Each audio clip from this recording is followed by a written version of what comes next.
Haleluya.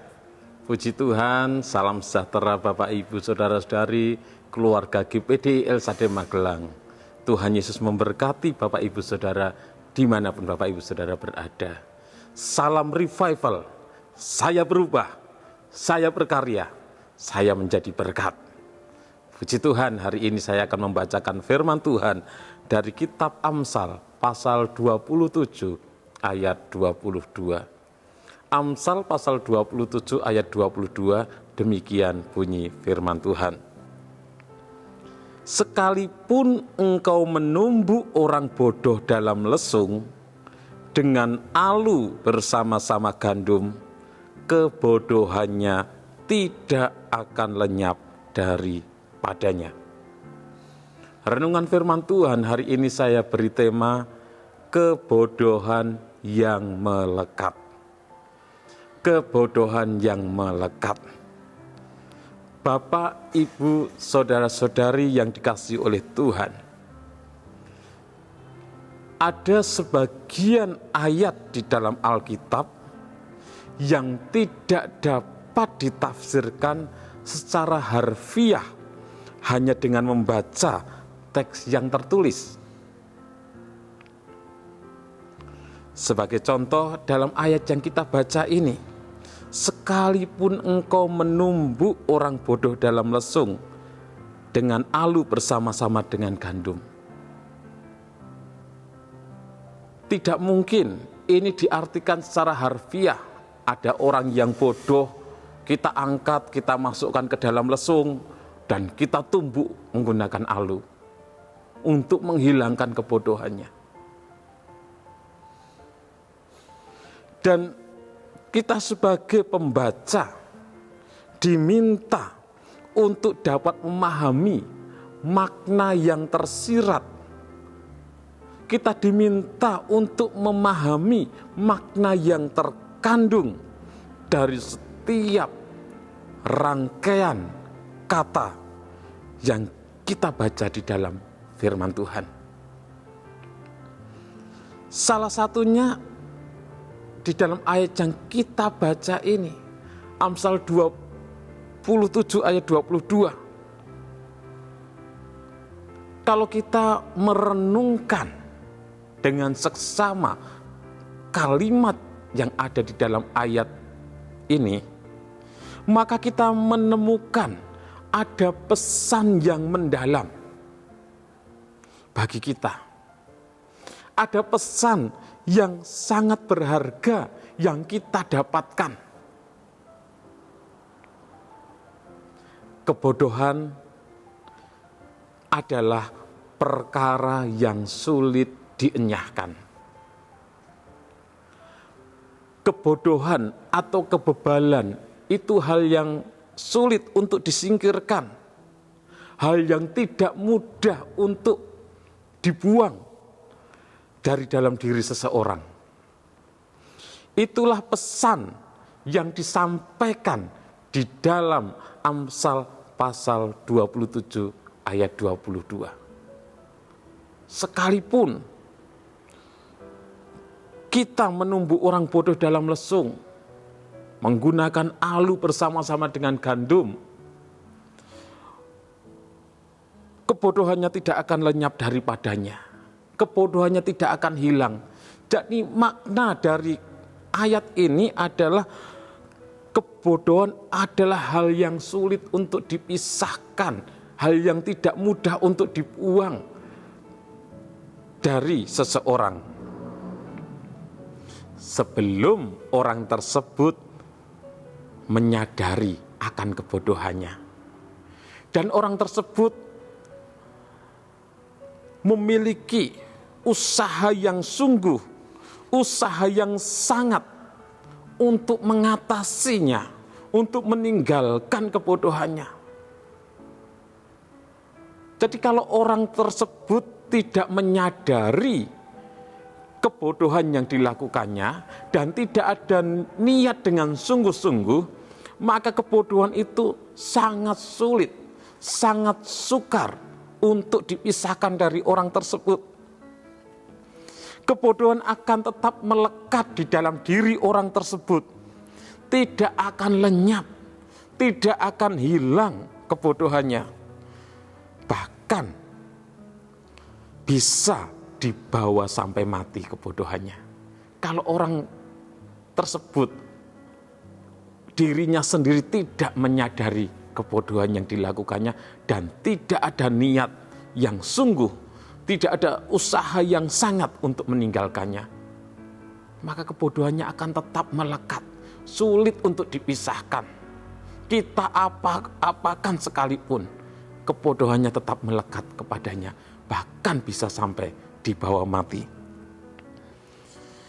Dampak dari kebodohan yang melekat biasanya tampak, kelihatan ketika seseorang melakukan hal-hal yang merugikan dirinya sendiri. Jadi orang yang bodoh itu dia akan melakukan hal-hal yang merugikan dirinya sendiri. Misalnya orang yang kebodohannya melekat, dia akan melakukan dosa, dia akan hidup di dalam dosa, dia akan melakukan kebiasaan-kebiasaan yang buruk, kebiasaan-kebiasaan yang tidak baik. Dia tahu itu tidak baik, tetapi tidak segera meninggalkannya. Ada banyak alasan sehingga dia tetap kebodohannya melekat padanya. Ada banyak alasan sehingga dia tetap melakukan kebodohan-kebodohan tersebut, tetap melakukan hal-hal yang berdosa, tetap melakukan hal-hal yang buruk, yang tidak baik. Bisa jadi alasannya karena merasa nyaman dengan apa yang dilakukannya. Padahal itu hal-hal yang tidak baik, tetapi orang tersebut merasa nyaman melakukannya. Sehingga kebodohannya melekat, dia terus melakukan itu. Bisa juga karena orang tersebut merasa senang, merasa bahagia melakukan hal-hal tersebut. Padahal itu hal yang tidak baik, hal yang tidak benar, hal yang buruk. Tapi karena dia merasa senang, merasa bahagia, meskipun bahagia yang sementara, kesenangan yang sesaat, tetapi karena dia merasa bahagia, dia akan melakukan kebodohan tersebut. Dan kalau dia tidak menyadari, tidak ada niat dengan sungguh untuk meninggalkannya, kebodohan itu akan terus melekat pada orang tersebut. Bisa juga orang tersebut melakukan kebodohan di dalam hidupnya karena dia merasa mendapat keuntungan dari apa yang dilakukannya. Dengan apa yang dilakukannya, dia mendapat keuntungan. Melakukan hal yang berdosa, dia mendapat keuntungan. Sehingga dia terus melakukan hal itu. Kebodohannya melekat pada dirinya. Bapak, Ibu, saudara-saudari yang kasih Tuhan, adakah tanda-tanda kebodohan yang melekat di dalam diri kita? Mari kita mengoreksi diri kita, mengoreksi pribadi lepas pribadi, mengoreksi diri sendiri. Kalau kita sudah tahu kebenaran, kita tahu itu hal yang salah, hal yang tidak baik, hal yang tidak benar, tetapi kita terus melakukannya, kita terus mengulanginya, berarti kebodohan itu melekat dalam diri kita. Jadi kita tahu hal ini tidak baik, tapi kita terus melakukan. Kita tahu ini tidak benar, tapi kita terus mengulangi itu. Berarti kebodohan itu melekat di dalam diri kita. Mari Bapak Ibu Saudara, tinggalkan kebodohan itu. Seberapa ingin kita meninggalkan kebodohan, sekalipun prosesnya tentu tidak mudah, karena itu sudah menjadi kebiasaan. Kita sudah merasa nyaman dengan hal itu. Untuk meninggalkannya tidak mudah. Tetapi jika kita ingin kehidupan kita menjadi lebih baik, tidak ada cara yang lain. Tinggalkan, buanglah kebodohan itu. Jangan pernah lagi bersentuhan dengan kebodohan. Jangan lakukan lagi. Kita harus punya niat yang sungguh. Berusaha dengan sungguh-sungguh dan minta Roh Kudus. Tuhan memampukan kita untuk hidup di dalam kebenaran. Maka Roh Kudus akan memampukan kita meninggalkan segala kebodohan yang melekat di dalam diri kita. Kebodohan hanya akan membawa kerugian. Kebodohan hanya akan membawa kehancuran hidup.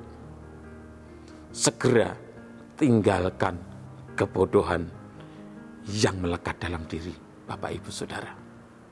Sekarang, saat inilah waktunya. Tinggalkan segala kebodohan yang melekat. Jangan ulangi lagi, jangan lakukan lagi. Hiduplah dalam kebenaran, hiduplah dalam kekudusan, hidup menjadi berkat bagi orang lain. Roh Kudus memampukan Bapak Ibu Saudara, memampukan kita untuk meninggalkan kebodohan, meninggalkan kebebalan. Tuhan Yesus memberkati. Terima kasih kepada Bapak Ibu Saudara yang sudah dengan setia mengikuti Renungan 79. Kiranya menjadi berkat bagi kita semuanya.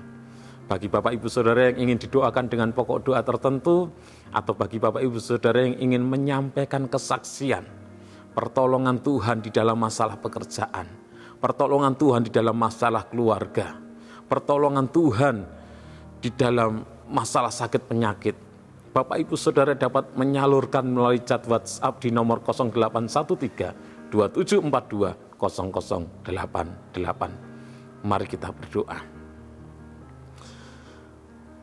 Segala pujian dan syukur hanya bagi Engkau Tuhan. Kami berterima kasih punya Allah seperti Engkau, Allah yang mengasihi kami, Allah yang sudah menebus kami, Allah yang sudah menyucikan, menguduskan hidup kami Tuhan. Mampukan kami Tuhan untuk meninggalkan segala kebodohan. Mampukan kami Tuhan untuk meninggalkan cara hidup kami yang lama, cara hidup kami yang sia-sia, yang tidak berkenan kepada Engkau Tuhan. Kami mau hidup di dalam kebenaran-Mu. Kami mau hidup menjadi berkat bagi sesama kami Tuhan. Tuhan menolong, Tuhan memberkati seluruh umat-umat-Mu, keluarga GPDI El Sadé Magelang. Kiranya kami keluarga GPDI El Sadé Magelang mendengar perkataan-Mu dan melakukannya, sehingga kami sama dengan orang yang bijaksana yang mendirikan rumahnya di atas batu. Di dalam nama Tuhan Yesus Kristus kami terima firman-Mu dan kami lakukannya. Haleluya.